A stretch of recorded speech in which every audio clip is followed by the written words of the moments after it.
All right, folks. So pages 6 through 9 in the viewer's guide, called "The World They Came to." So these 3 pages will be talking about what the North was like when African Americans got there, and I will also be referring to one of the attachments in your assignment, a map of Chicago. All right, or the Black Belt, it was called. All right, and I'll be referring to that during these 3 pages. All right, the world they came to. Those who joined the Great Migration, like Robert and Clara, arrived in a strange new world. Most Southerners had lived on farms or in small towns, surrounded by nature. Now they entered the largest cities in the country. Most had worked the soil, growing rice or cotton. Now they confronted a mechanized world where crops and other raw materials were made into products.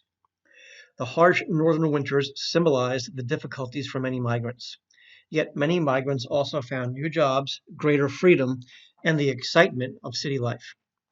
As one migrant wrote in a letter, there is something to do here, to see here all the time. Close quote. As the 20th century began, the modern American city came to dominate national life. In cities such as New York, Chicago, and Cleveland, electricity lit homes and streets, and a new entertainment, the movies, back then they were called the Nickelodeons because they cost a nickel, drew crowds. As skyscrapers rose, subways and elevated trains rushed people through the city. So it was a much different world in the South. Advertisements, ready-made fashions, and commercial sports competed for new mass markets. So this was the beginning of the era of like these cheap amusements, inexpensive things to keep us entertained. Mass culture, the culture industry. So beginning in the 1880s, a new wave of immigrants filled the streets with strange food, quote, strange foods and languages. Immigrants from Eastern and Southern Europe. Chicago, the nation's second largest city to New York, was home to immigrants from Ireland, Poland, Lithuania, Italy, and Russia, as well as native born Americans, which means uh, people who were born here. And in fact, remember, Anglo Saxons that were born here would refer to themselves as Native Americans. So, like many northern cities, Chicago had a small African American population with pre Civil War roots. This is pre Great Migration years. So in 1900, Chicago's black residents were dispersed throughout the city. Some were middle class working as businessmen, teachers, ministers, and store owners.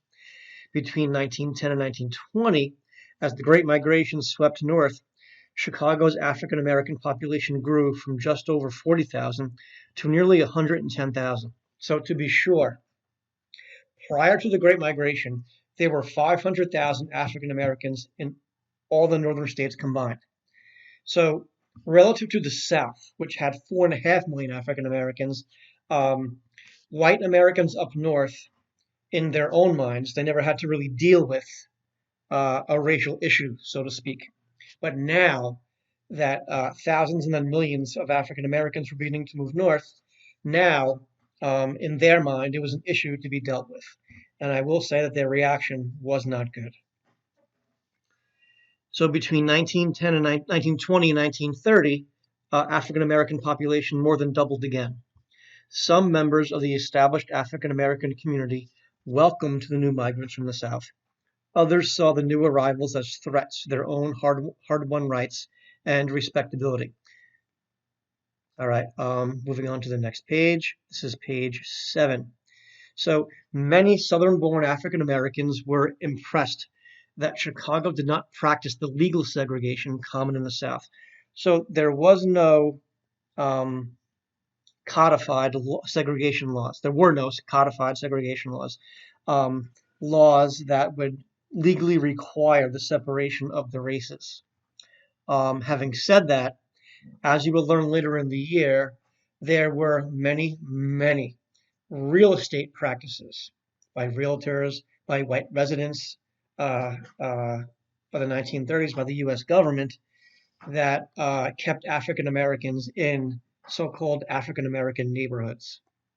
So it wasn't exactly a kind of coincidental segregation, but it wasn't the same as the segregation, the Jim Crow down south. It was designed to keep white people and black people in separate neighborhoods up north. Um, On streetcars and sidewalks, blacks and whites jostled side by side. Schools in Chicago were not only integrated, and this is pre-1930s, they had more books and resources than those in the South.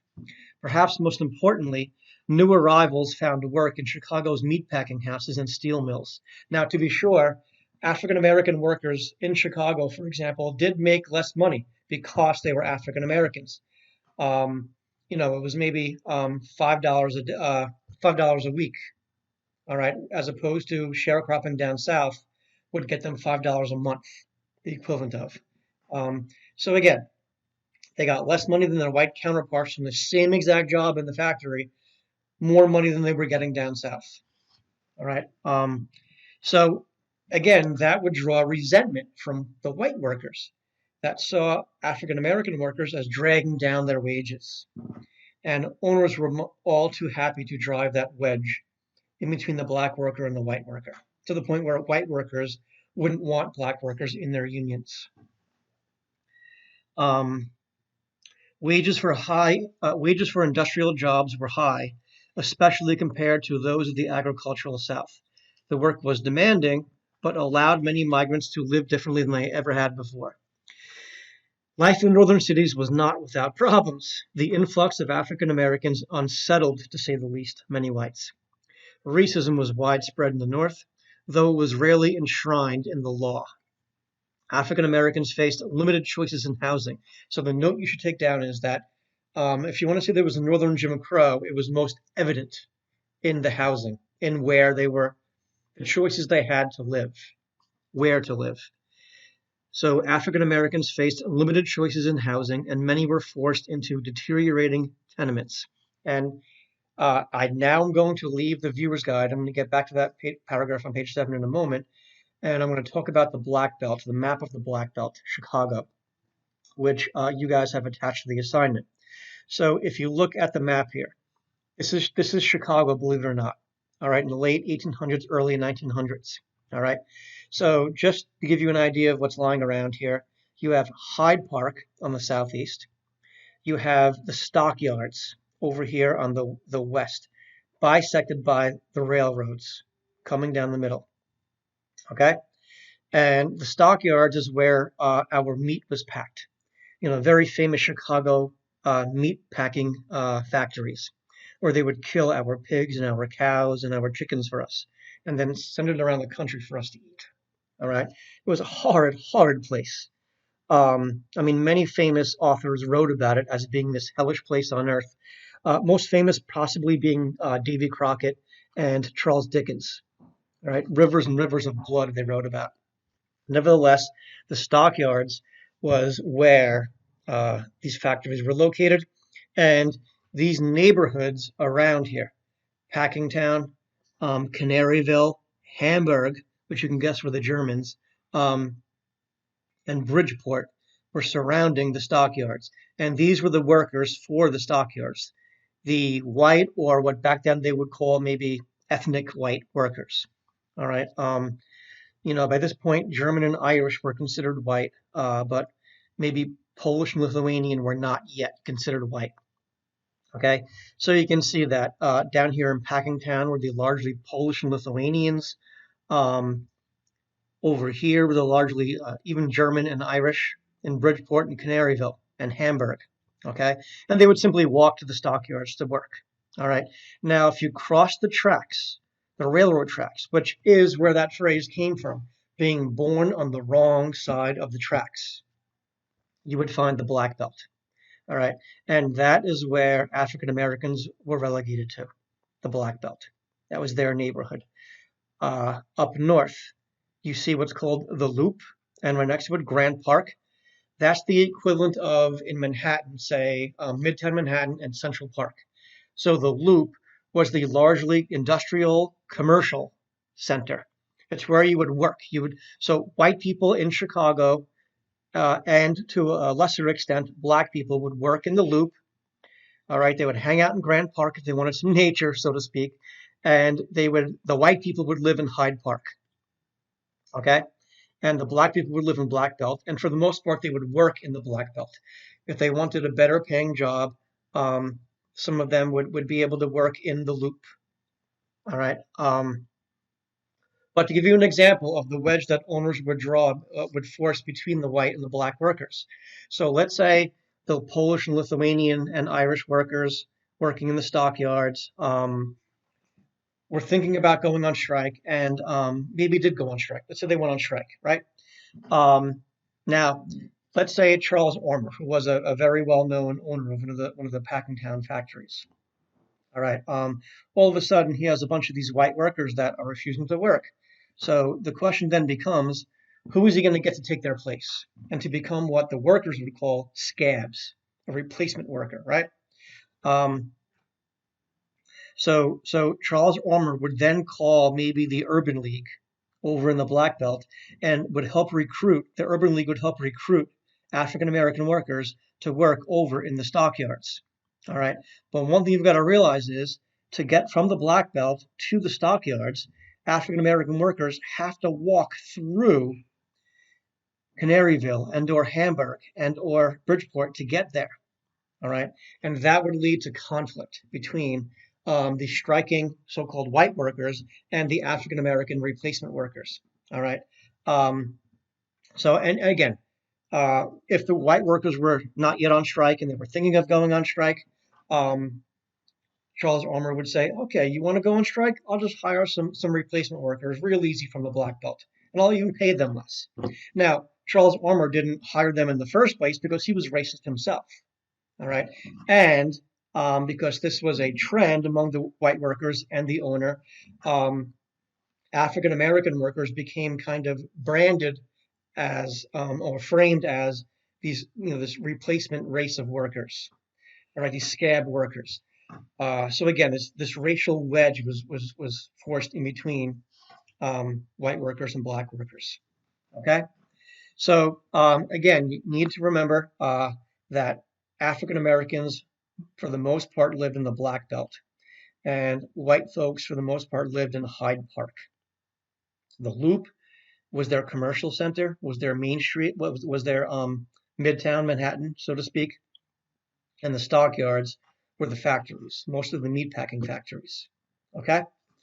All right, guys, let's get back to the viewer's guide. All right. So when we're talking about industrial jobs in packing houses, right here, Chicago's meatpacking houses and steel mills, all right, we're talking about over here. Okay? When we're talking about middle class and management jobs, we're talking white workers, more German and Anglo-Saxon, working up here in the Loop. Okay? Okay, let's get back to the viewer's guide. All right, so this new form of segregation, meaning between the Black Belt and Hyde Park, for example, in Chicago, in New York City, it would be Harlem, would be their equivalent of the Black Belt, for example. All right, and back then, Brooklyn, Staten Island, and Queens would be for white folks. So this new form of segregation reminded migrants like Robert and Clara of the South, basically, of what they left behind, what they hoped to leave behind. Despite these problems, most migrants stayed. They built new lives and new institutions in places like the Black Belt, drawing on the strong sense of family and mutual support that had marked their lives, quote, down home, meaning in the South. Some shared what little they had for the common good of all. Black Northerners organized to help the newcomers adapt, and the Southerners offered Black business people a new market to serve. Together, they built new African American communities in Chicago and cities throughout the North. And again, you could look on that map we looked at the beginning to trace the route from Hattiesburg, Mississippi, up to Chicago to see all these different cities that were helped by the Great Migration, especially African American businesses. So if you look at the map, Minneapolis, Milwaukee, Detroit, Buffalo, Rochester, Albany, Boston, New York City, Philadelphia, Baltimore, Washington. Okay, even over in the West, it was a little bit later, but Los Angeles and San Francisco and Oakland. Okay, so all these cities saw an influx of African Americans throughout these decades. All right, folks, page 8, conflict and change in the North. African Americans who joined the Great Migration hoped to escape the racist violence of the South, but they met new tensions in the North. They worked side by side with whites and sat beside them in classrooms, but racial resentments and persistent notions of white supremacy poisoned interracial relationships. Like I said, the reaction wasn't by the white North wasn't all that good. In the crowded cities, competition for housing and jobs heightened these tensions, which sometimes became violent. In Chicago, blacks and whites worked together in the meatpacking plants, but racial tensions limited interracial union organizing.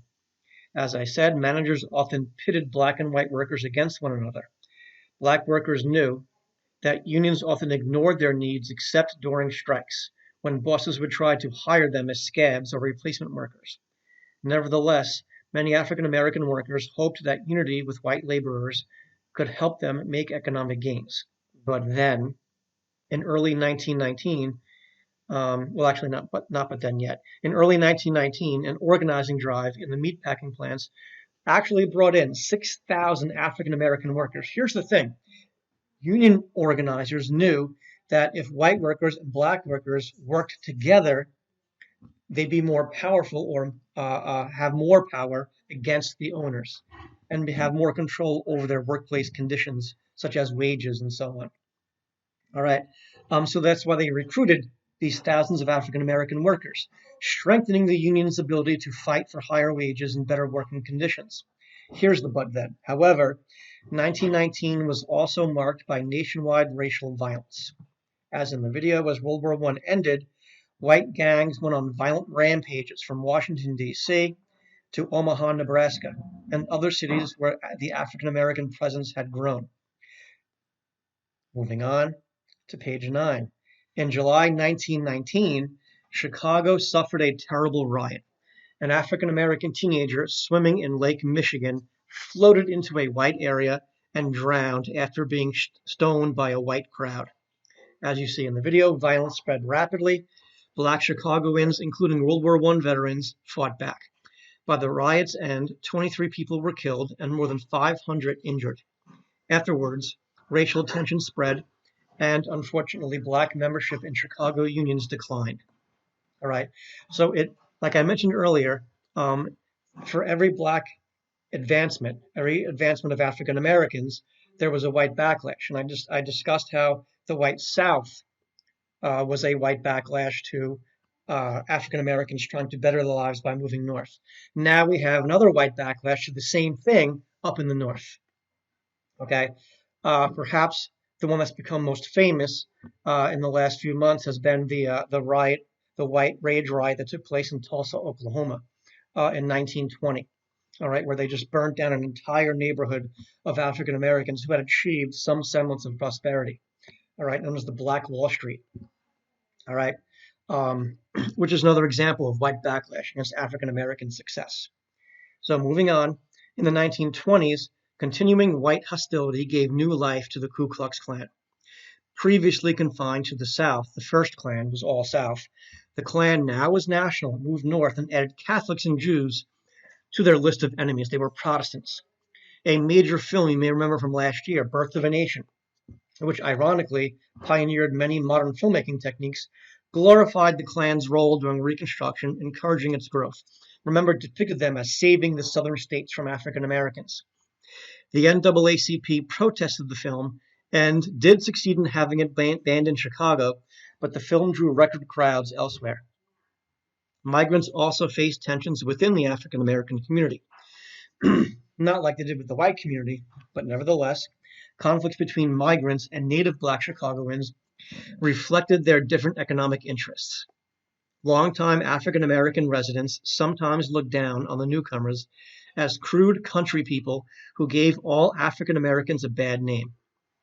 As new arrivals created social clubs and churches that reflected Southern styles, earlier residents, African American residents up north, criticized migrants for lacking what they thought was a proper sense of restraint. Okay. So last paragraph, because of this discrimination, African Americans of all social and economic classes had to live in the same neighborhoods. And what I mean is doctors, preachers, and teachers were neighbors with manual and domestic laborers, street hustlers, and hucksters, because they only, for example, could live in the Black Belt. So you had doctors living next to um, janitors, even though economically, um, if they were white, they would not be living in the same neighborhood, for better or worse. African American neighborhoods were divided by differences in lifestyle and culture. Ultimately, however, the sense of common identity and interest that had carried African Americans through slavery and Jim Crow helped them live and work together for equality and better lives.